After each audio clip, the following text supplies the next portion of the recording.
Okay, we are, so we're moving on, we're going back, or we're going into the 1920s and 30s. And so as a real sort of quick overview for you, the best way that it was explained to me when I was your age is the 1920s is the greatest party that you will ever go to, right? And the 1930s is the hangover. Okay? So we're going to deal, just to give you an outline, right? I told you the other day, you basically go a month now without a test. Because this is one of the two periods of recent American history, modern American history, that I care about immensely. Okay? So the way that this will work is we're really going to talk about the 1920s in terms of politics and economics. Then we're going to have a singular lecture day over 1929 and sort of the end of the party. We will then go back over 2 days and cover all of the culture of the 20s. And then we will go into the Great Depression and we'll cover that over a 2-day lecture as well. Right? So there's actually 7 days worth of lecture through this unit. Right? And this is also your long unit in the sense that you will have 3 short responses over this unit. All right. So backing up and looking at some of the stuff we mildly covered already, right? After 1919, right, World War I ends. And by the way, just to understand, that's a huge part of the reason as to why there would be a great party, yes? Right? World War I is an absolutely catastrophic event, okay? Anybody know what World War I was called, like, at the time? The war to end all war. Like, that's the actual belief. Like, the war to end all war. Like, we're going to make this so horrifically bad, right, that no one will ever want to do it again.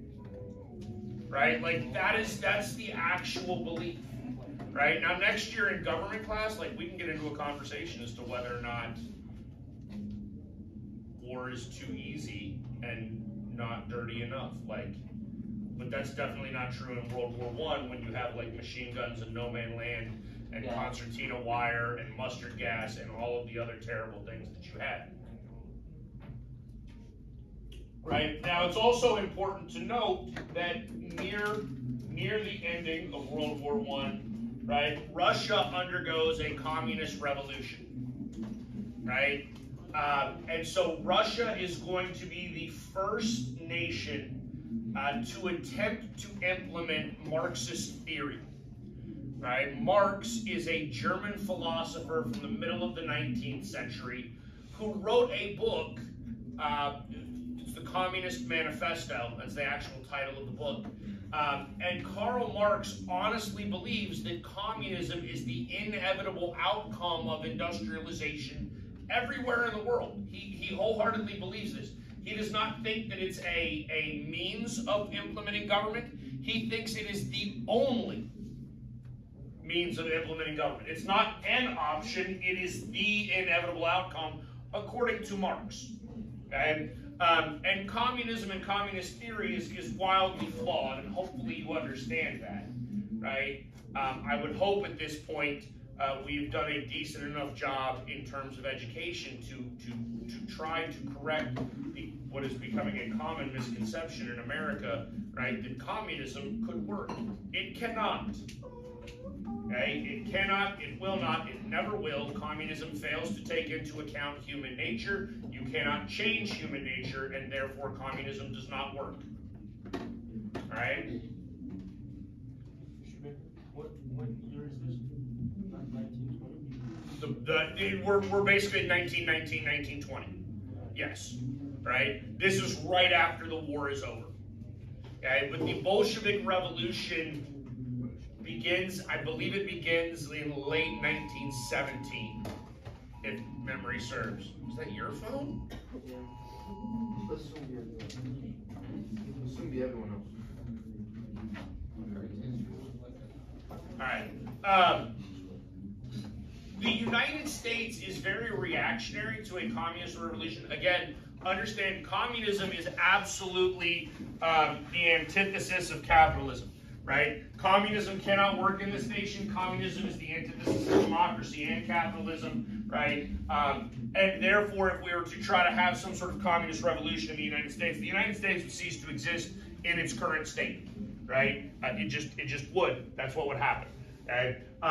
And so the United States is obviously weary of any communist revolutions, and we'll talk about this as we move through the 20th century, because we're going to do a whole bunch of just dumb stuff out of this irrational fear of communism, right? But this is where it really begins, because prior to this point, prior to the Bolshevik Revolution in Russia, communism is simply a theory. It is a theory that somebody came up with and went, hey, maybe this is going to work, right? Maybe this is going to happen. Now it has actually been implemented for the first time, right? And it looks, I need you to understand, communism is actually kind of appealing, right? Like, there's actually a part of me that understands why young people today would be like, communism is a good idea, right? Because what does communism do? Free money. There's no such thing as free money. What does communism seek to create? Equality. No, equity. It would be equity, but they call it equality. What? Not wrong. Yes, but they call it equality. That's part of the problem with the theory, right? That's part of the problem with the theory, right? Is that it doesn't understand that what it's creating is equity, not equality, right? But it claims to create equality, right? And again, the only difference there is really outcomes versus opportunity or potential or inputs, right? Equality would be everybody has the same opportunity for inputs, right? Equity is everybody has the same outcomes regardless of their inputs. There was a great joke like back in the 1980s, right, amongst Soviets, like Russian communists, and the joke was that the communists would say that the government pretends to pay us, so we pretend to work, right? Nobody really did anything.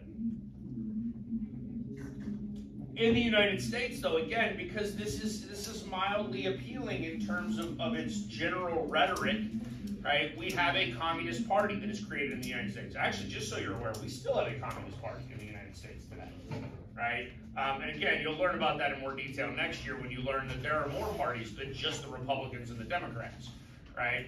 But you have a U.S. Communist Party. There's actually a dude named Eugene Debs who will run for president of the United States as a communist/socialist over and over and over again throughout the early part of the 20th century, right? But we've also now entered into a period, you need to understand, we had the Bolshevik Revolution, so there's an actual communist revolution out there in the world, right? But we've also undergone industrialization. Marx says industrialization leads to communism, right? And we saw some of the ill effects of communism. Correct, Sophia? Yes. What are those? Oh, I don't know, to be honest. You ought to pay attention then. Alright. Okay? We know the ill effects of industrialization are things like poor working conditions, poor workers' rights, right? Capital wields more power than labor initially. In communism, labor will wield all the power because there is no capital. Capital is controlled all by the state, right? It's all government-controlled capital, right? So all that you have is labor, right? But in order to rectify some of the problems with industrialization, one of the things that we begin to do is we create unions, right? Unions provide collective power, right? And when you get into it, if you go to college, colleges love to talk about power dynamics now. It's like all the rage in college, right? But if you look at industry, business, economics through sort of the power lens, right? Capital and labor wield roughly the same amount of power. The reality is you cannot have one without the other, right? The difference is capitalists make up a very small portion of the population, right? A capitalist is somebody like Jeff Bezos or Elon Musk, right? All the rest of us are labor, okay? So if you use sort of the idea here that there's a finite amount of power, right? And that capital and labor have the same amount of power, right? You take we're just going to assign a number. We're going to say that there's 1,000 power points to both, right? If you take the 1,000 power points of capital and you divide those amongst the actual like 50 capitalists that exist, that's like 200 points each, yes? 20 points each? I don't know. I can't do math. Don't ask me to do math this early in the morning. But if you then take the 1,000 points for labor and you divide it amongst the 200 million workers in the United States, individually you have like no power, right? You understand that? But if we all start working together, if we consolidate that power amongst us, then maybe we would be on par with the capitalists. Yes? This is what unions seek to do. Unions are a positive thing. They do a lot of good in the early 20th century in order to rectify some of the problems that were created as a result of industrialization and capitalism. But unions are also collectives, which is what communism wants. Okay? And so again, in communism, the only people are the laborers. Workers are allowing labor to consolidate power amongst themselves. This is a legitimate fear now of Americans that labor and labor unions and things like that are going to create some sort of communist revolution in the United States. So we have our first real Red Scare. By the way, that's the communist flag. That's red. That is the Red Scare. Anytime you hear Reds, Reds are communists. All right? Right? So during the Palmer raids, right, because we now have the U.S. Party and we have the International Workers of the World, which is also problematic within the United States, because we don't want international, right? We do not want international. International is, again, more collective. We want to be individual, right? Next year when we get into government in detail, I need you to understand, like, the reason that we do not have democracy is collective. We have a constitutional republic, because a constitutional republic is aimed to create or preserve individual freedom, right? A democracy is actually to create a collective. That's because that's the rule of the people, right? It's one of the reasons why we don't actually have a real, true democracy in this nation. Now, there's a number of reasons. We'll get to them all next year, right? So we have the Palmer raids. The U.S. government is basically going to hunt down anybody that's suspected of communism, socialism, or anarchy.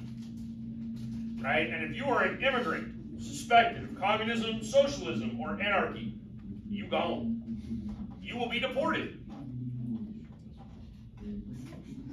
Right? And just so we understand, right? Can you prove a negative? Y'all know the answer to that question? All right. If I claimed that Aaron was sexist, right? Aaron, you're a sexist. You're a misogynist. You hate women. Okay. Can you prove me wrong? No. You can't you? No. It's impossible. It's actually impossible. You can't prove a negative. So you're a liar. Okay, but you didn't. You called me a liar, but that doesn't necessarily mean that you have proven that I'm a liar. We didn't prove that I was a sexist. You're correct. I didn't prove that you're a sexist, but you also cannot prove that you're not a sexist. Do we understand that? Okay.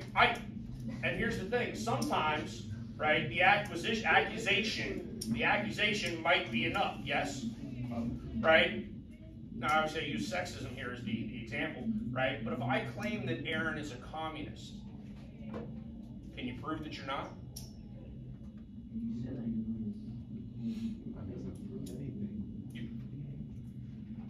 So if I claim that he is a communist, right, and then I use that to kick him out of the country, how does he defend himself?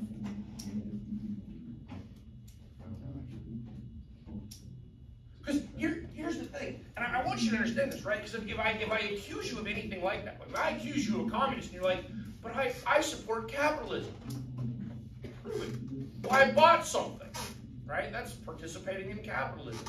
Well, maybe you just did that in order to try to prove that you're not, right? But that was your only option. Like, just because you're nice to one woman, right, you might be trying to use that as evidence. The problem is that then becomes anecdotal evidence, and you'll learn this next year. Anecdotal evidence is always terrible evidence,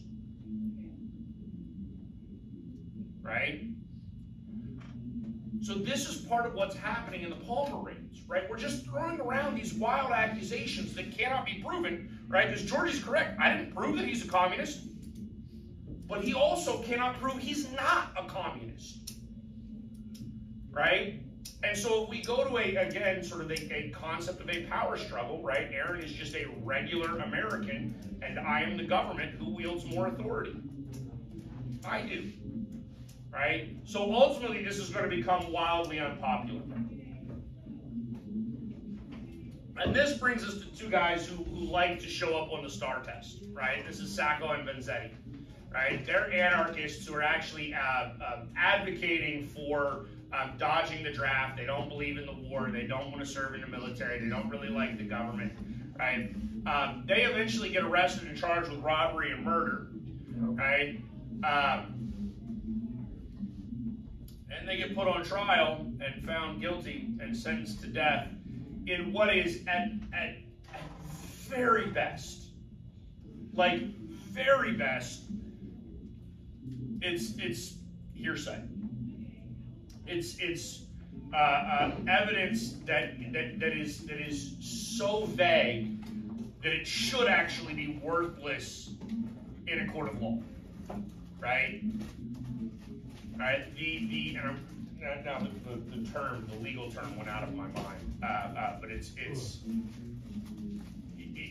evidence that would actually should have been thrown out of a court for not meeting sort of the burden of proof standard, right?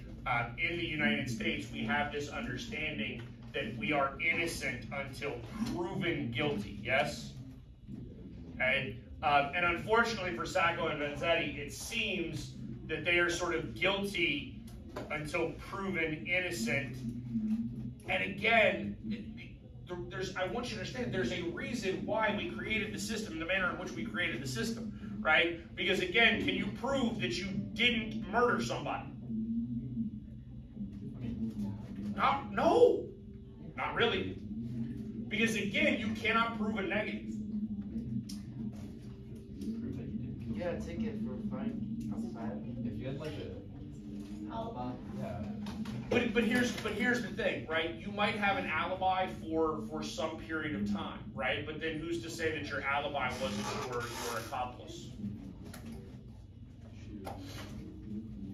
So you should accuse the other person. So, but this is the thing. This is why in the American legal system, the burden of proof falls upon prosecution.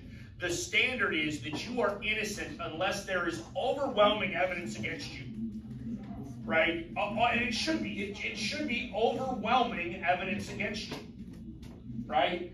Not evidence that's just kind of against you, right? Not evidence that maybe you didn't, right? And again, we'll get into this concept in far more detail when we get into government next year, right?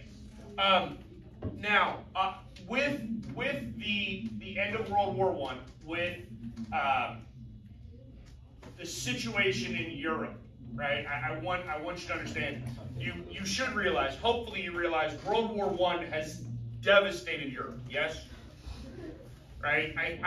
I think students struggle sometimes to understand the devastation that comes with war.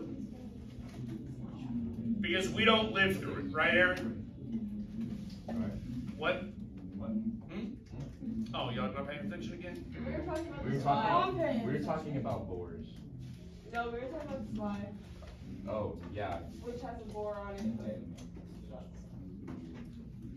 it. We don't fight wars in this country, yes? Right? We fight wars in other countries. We go elsewhere and kill people on their home ground. Right? Why have we worked on more of this? Isn't that like, Well, it makes sense, like, I would know when. you don't want to, right? Because the reality is there's all sorts of what's called collateral damage within a war.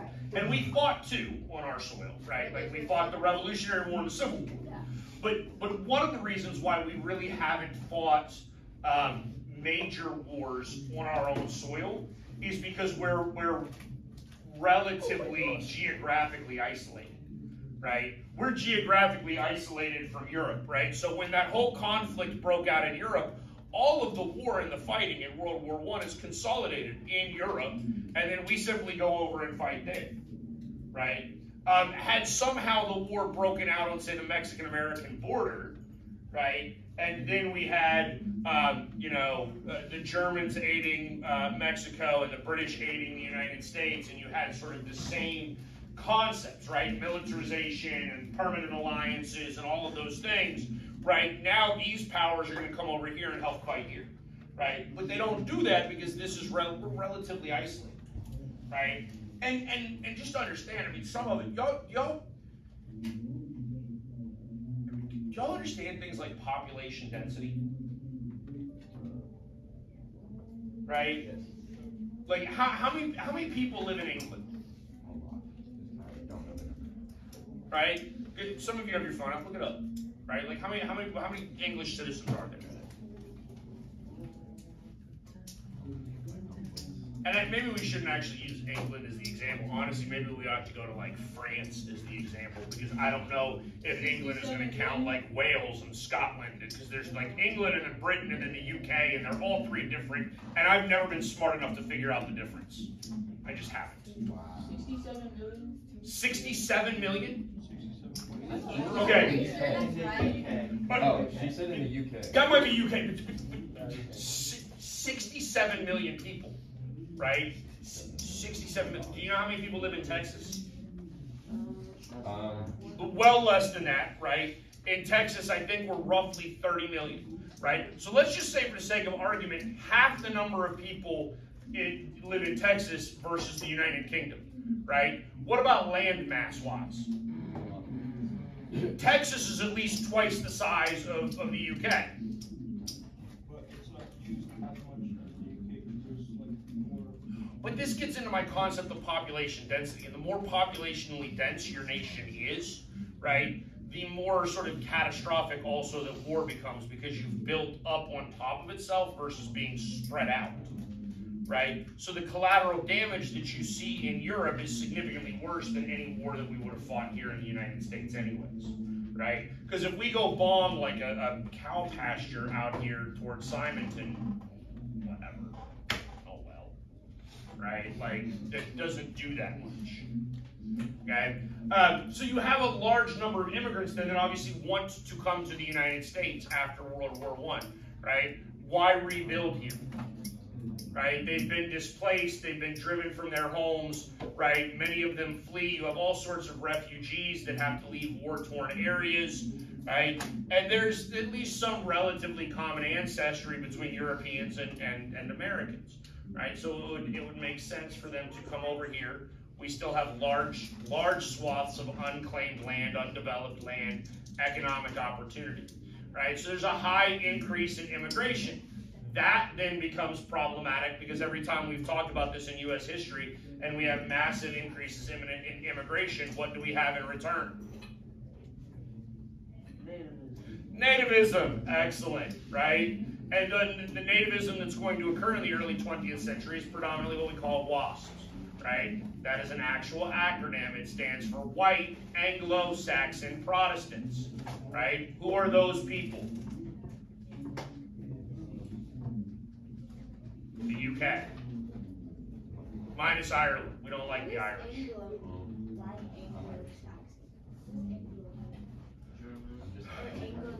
So the Saxons. I know the Saxons were an old group in England. This would go into like ancient English history. Just when I think of like, when you say white Anglo, but when you say Anglo, I think of like Native American. It sounds like more like. No. I know it's not. Yeah. That's what it sounds like. But well, you do need to understand. I mean, just like we have all right. Again, this is not a world history class, but you understand we had Native American tribes that lived in the U.S. Yes, we went over them in great detail last semester. Europe has essentially the same thing. I mean, it's just a bunch of different tribes of white people. Africa has different tribes of African people. Like, before you have a map that looks like this, where we drew arbitrary lines, they're arbitrary, understand that. They were arbitrarily drawn. They're lines that we just said, here's a country, here is a group of people. These people are all now French, right? But their ancestry is different. In fact, if you look at World War I, and maybe we didn't go into this in enough detail, right? But you had in World War I, we had Slavic people, right? That's a subset of white folk, right? And then you have like Scandinavian people, which would be a subset of white folk, right? These were different groups that helped create World War I, and part of that problem in World War I is you have the Austrian-Hungarian Empire, which is really Prussian, right, and ruling over Slavic people, which actually have more of a common ancestry with Russian people, which is part of the whole issue there, right? So, understand that, but normally when we talk about the nativist backlash that comes within the United States, and I always find this interesting because every year I teach kids about like the KKK, for instance, and every year I have a handful of students that are fascinated that the KKK hated Catholics as much as they hated black people and Jews. Yeah. Wait, what? Catholicism is anti-American throughout history. Y'all think the Irish were not discriminated against in this country? Oh, I know. God, yes, they were. Oh, I know they were. The Irish were absolutely discriminated against because they were Catholic. And the problem in America is there's always been this fear that Catholics will not behave American enough because if the Pope tells Catholics to do something that is counter to what the U.S. president says, the Catholics will do what the Pope says over America and the American government. Right? So Catholics have frequently been seen as un-American. Right? That's why we're on president number 45. We've had 45 different guys in the White House now. Right? And despite the fact that Catholicism exists long before Protestantism does, we've only ever had 2 Catholic presidents. And the second one is currently in the White House. Biden's Catholic? Yes. Really? Yeah. Interesting.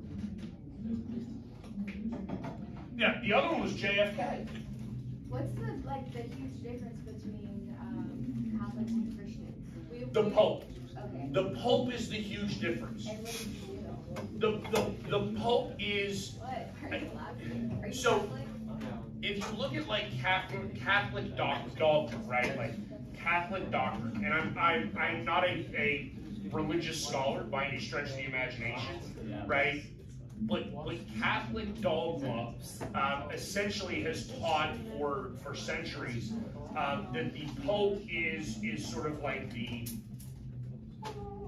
hand of God on earth, right? If the Pope says to do something, it carries the same weight as if like God opened the clouds and went, do this, right? This is why for centuries Catholics could not use birth control, for instance, right? It is only the current Pope who has changed that doctrine, right? Oh wait, never mind. Sorry.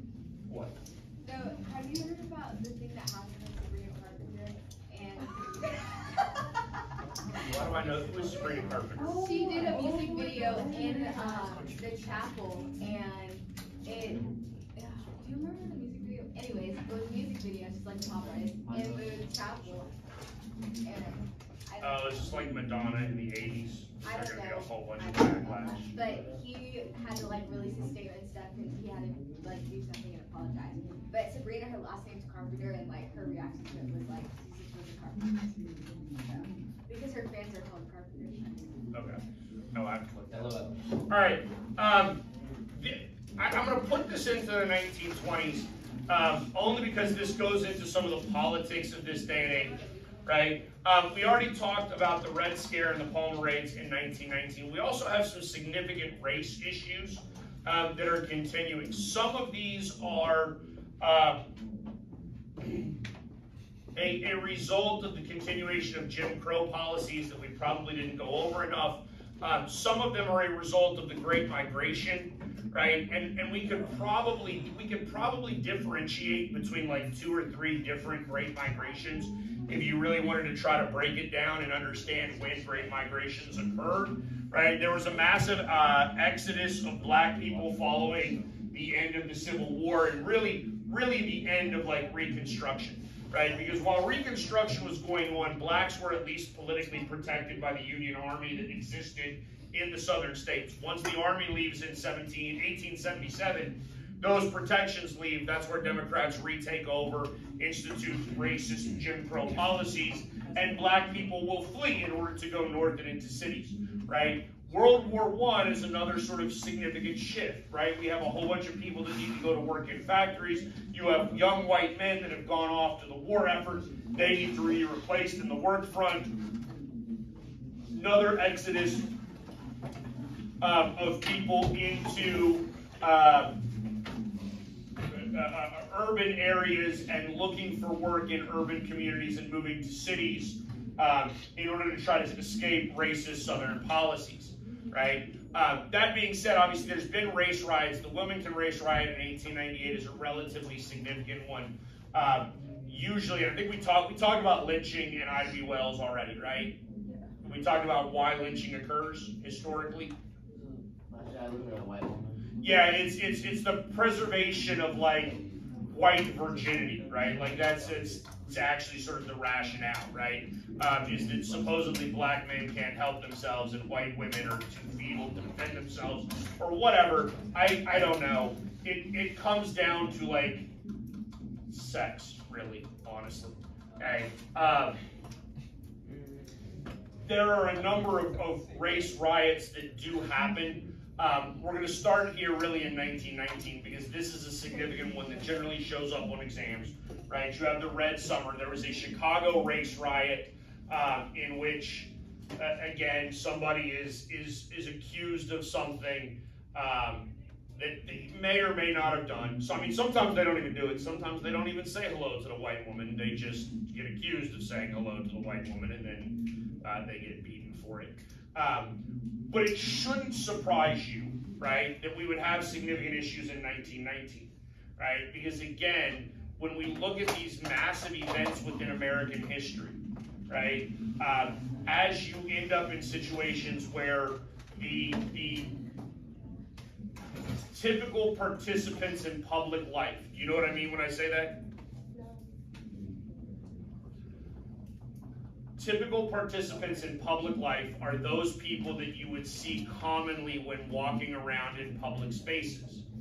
Those are the people that are working in jobs, right, commuting to work, participating in public life, holding public office, voting, things like that, right? Who are our public people at this point? No. White dudes. Yes? Do we understand that? Women don't go to work, right? Black people are confined to black areas, all right? But when World War I happens, when you have those significant events that occur, and white men now are off, they've gone, they're fighting a war, they're being heroic over there, right? What happens to the public sphere here domestically? It's now opened up, and it becomes open to women and minorities, right? And so now they're able to participate publicly in a manner in which they were not previously able to do. The war ends, white guys return, and what is it that the expectation is? It goes back. Yeah, just go back. Go away now, right? Like, thank you, women, for going to work. Now go back to home. Go away. Right? You did your part. Go away. Shh, be quiet. Right? Go back to the house. Have some babies. Right? And leave us alone. Okay? But if you were a woman living through that and all of a sudden you had freedom, you had opportunity, you had the opportunity to participate publicly, are you just going to be like, hey, you know what, those are great 3 years, but I'm out? Of course not. Right? You're going to want to continue to have the same freedoms and opportunities that you did not have in the past. Right? So it should make sense to you then that 1919 and the return of white men, right, the return of white men to America and the reintegration of white men into society is going to try to push out others who had been in the public sphere, and they're not going to like that. Right? So we're going to have some significant race issues. The only other one that the riot here that I want to call your attention to is the Tulsa Massacre, only because I think that this is one getting some significant attention after probably never. Anybody ever heard of this? The name sounds familiar. So interestingly enough, there was a TV show on HBO that actually brought this forward a couple of years ago. It's a superhero TV show, interestingly enough. But they began to talk about this concept, and it was something that was widely lost. Tulsa had a vibrant neighborhood. I think it was called Greenwood. Was the black neighborhood in Tulsa, right? We know where Tulsa is. Oklahoma, right? What do we know about Oklahoma as far as states go?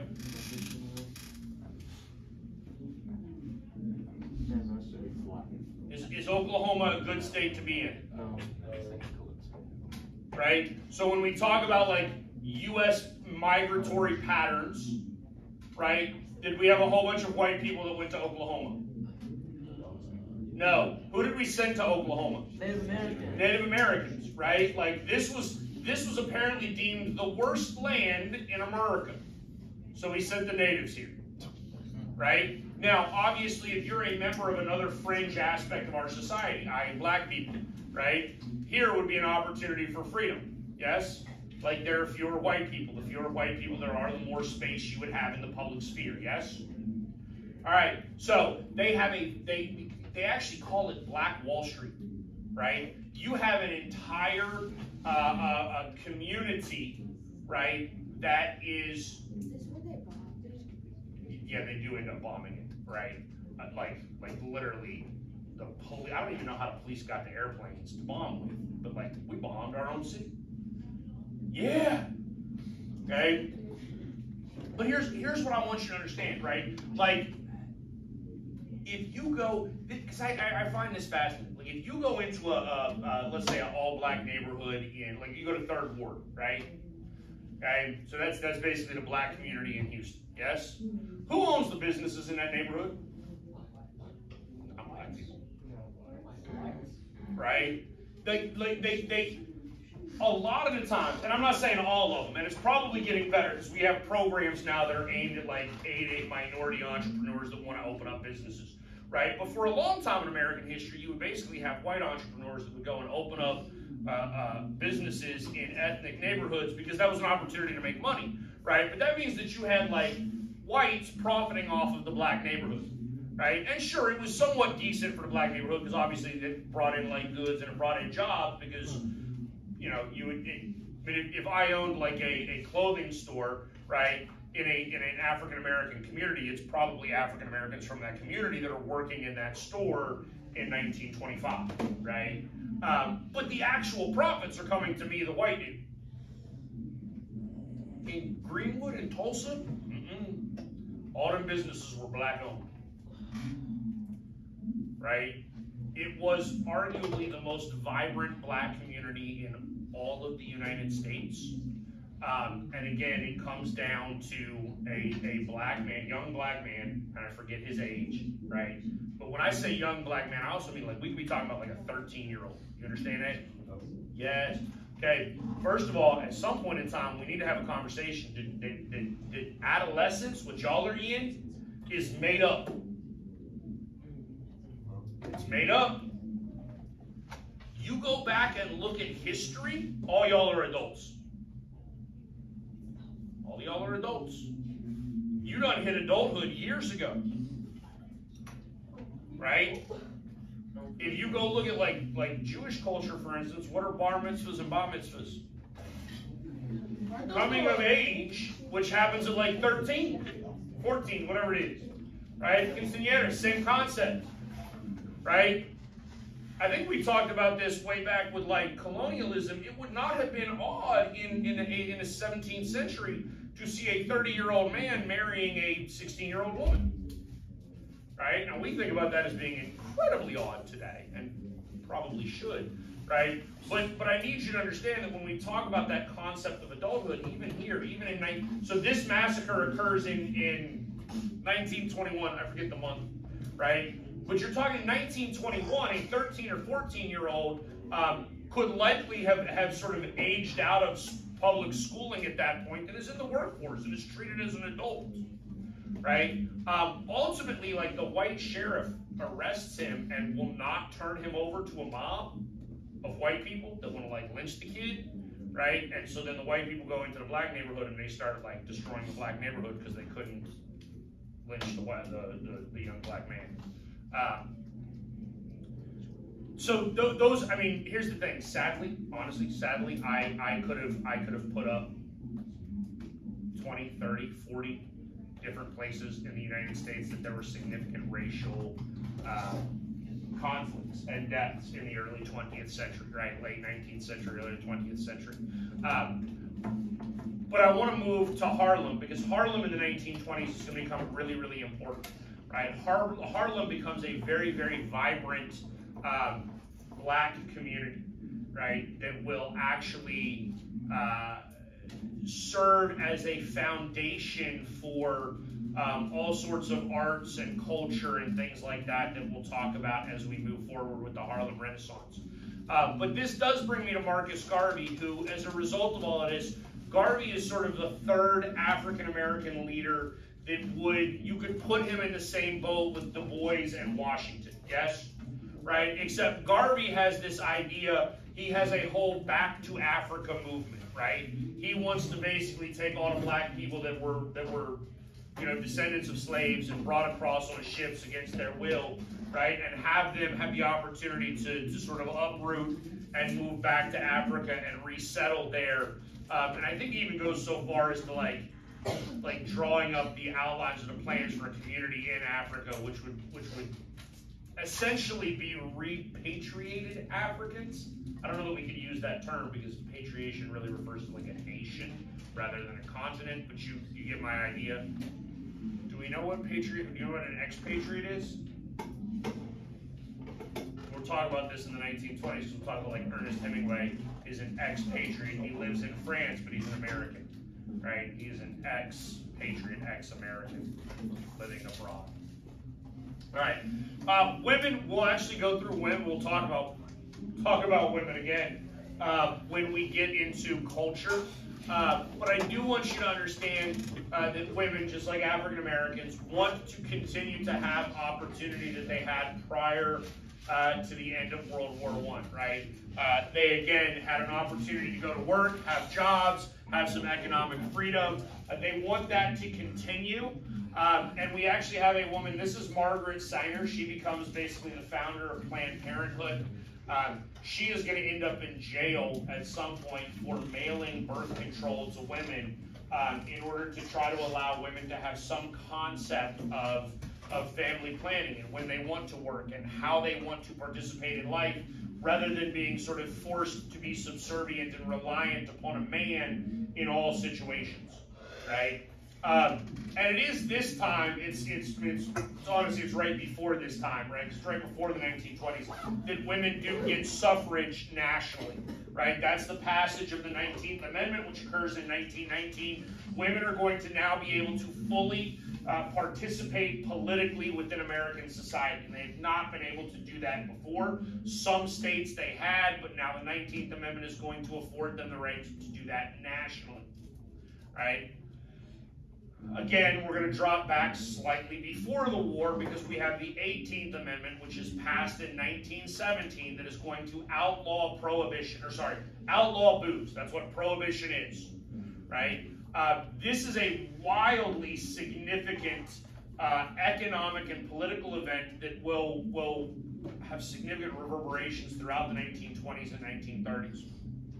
And I always find it interesting that the 18th Amendment and Prohibition is generally blamed on women, which might be true on some level, right? There is the women's Christian temperance movement, which is designed at trying to outlaw alcohol, right? That's what temperance is. They don't want men drinking. Because I think we talk about this with industrialization and what happens? Like, men go to work Monday through Friday, and then Friday they get their check. Like, they get paid for the week, and they're being paid in cash, right? And then they go to the bar, and they drink themselves into, like, a stupor, and then stumble home Friday night, and then, like, pass out, right? And then the wife basically has to rob the husband in order to, like, pay the bills. Yes? Okay? And sadly, this is a relatively common occurrence, right? And so, obviously, women then, the alcohol has a lot of negative effects, right? And let's just understand that, because Things like domestic violence are not an actual term in the early 20th century, right? So if the dude comes home and he's unhappy because the kids are unruly or the house isn't clean enough or whatever, and he backhands her, like, that's just marriage at that point, right? Which is probably exasperated when the man is also intoxicated, right? That's obviously going to make it worse. And so a lot of the times we tend to blame women for the Prohibition era and no alcohol. Yet if we pay attention, right, suffrage occurs when? 1919. And Prohibition occurs when? 1917, right? So women didn't have the right to vote yet when we did this, right? So we really can't put it solely at the feet of women. And interestingly enough, there is a concept that comes out of Prohibition, right, called bootleggers and Baptists. Bootleggers, you will learn when we get to culture, those are the people that are illegally importing alcohol, right? Al Capone is an excellent example of a bootlegger, right? Do bootleggers like Prohibition? No. God, yes, they do. They can make crap tons of money. Black markets afford you to make significantly more money. In fact, y'all know, because a couple of you did your little poster on Al Capone, why does Al Capone eventually go to prison? Tax fraud. No. They can't catch that dude on nothing else but tax fraud. That guy's silly. Right? And understand that a whole part of the reason as to why certain behaviors are legal or illegal within the United States boils down to taxing. Right? For the longest time in the United States, it was illegal to gamble. Why? Because the government couldn't make money. Because the government couldn't get its cut. Right? If you go to a pre-internet era, right, how easy is it for the government to regulate, like, sports betting? It's incredibly difficult, right? So they outlaw it, they make it illegal so that they can throw people in prison for it because they're not getting any tax revenue off of it. Right? The tax revenue argument alone is a significant argument amongst people that want to see the legalization of marijuana today, just so that the government can tax it and make money off of it.